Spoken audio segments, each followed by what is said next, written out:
Il re, al de che stording ad tutto il popolo, fasei la Pasca in onor dal Signor, vostri Dio, come che è scritto in che libri dal Pat.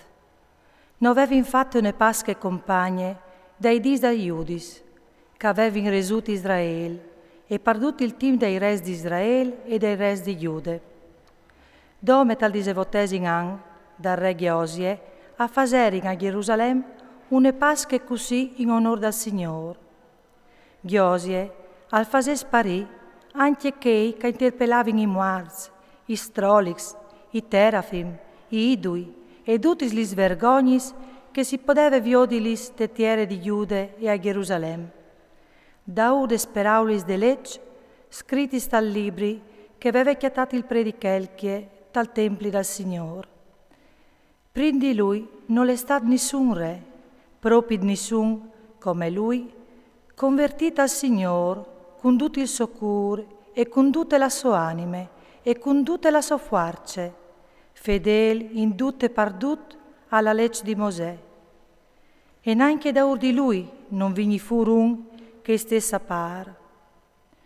Con tut che però, il Signor non ci dinà il fuc de so grande rabie, che si era inviate quintri di Giude per provocazioni che aveva fatti smanasse.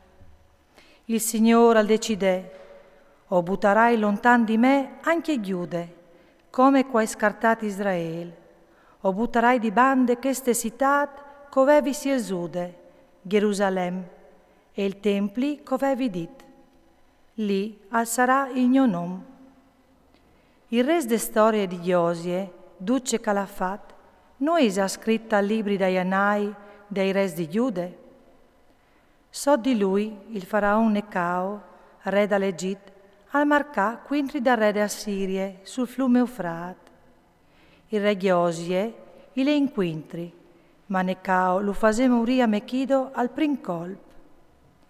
I siei fameis a portare il suo corpo sul chiar di Mechido a Gerusalemme e lo sotterrarin dal suo tombal. Là, in tettiere, e chiole Joacaz, figlio di Giosie, lo ongerin e lo proclamarin re in pendi sopari. Joacaz aveva 23 anni quando al montasù e a regnà per 3 mesi a Gerusalemme. Somari aveva non Camutal, figlia di Geremie e iere di Libne. A fasè c'è che displaça al Signor, compagni che aveva in fassi siei vons. Il faraone Necao lo inchiadenà a Rible, tettiere di Amat, per non che regnasse più a Gerusalemme, e imponè alla tiere una tassa di 100 talenti d'arin e un talento d'aur. Il faraone Necao annomenà re Eliachim, figlio di Giosie, tal pues di suo pari Giosie, e cambiò il nome in Joachim. Poi, al chiappà Joacaz e lo menà in Egitto, dove al morì. Joachim i consegnò al faraone l'arint e l'aur. A scugnita sa la tiere, per arrivare alla somme che pretendeva il faraone. Al tirassot di ognuno, da de sue fortune, l'arint e l'aur che scugnive dai al faraone Necao. Joachim aveva 25 anni con al montasù e regnà per 11 anni a Gerusalemme. Somari aveva non Zebide, figlie di Pedaie e aiere di Rume. A fase robis che displasin al Signor, propit come che aveva infatti i suoi vons.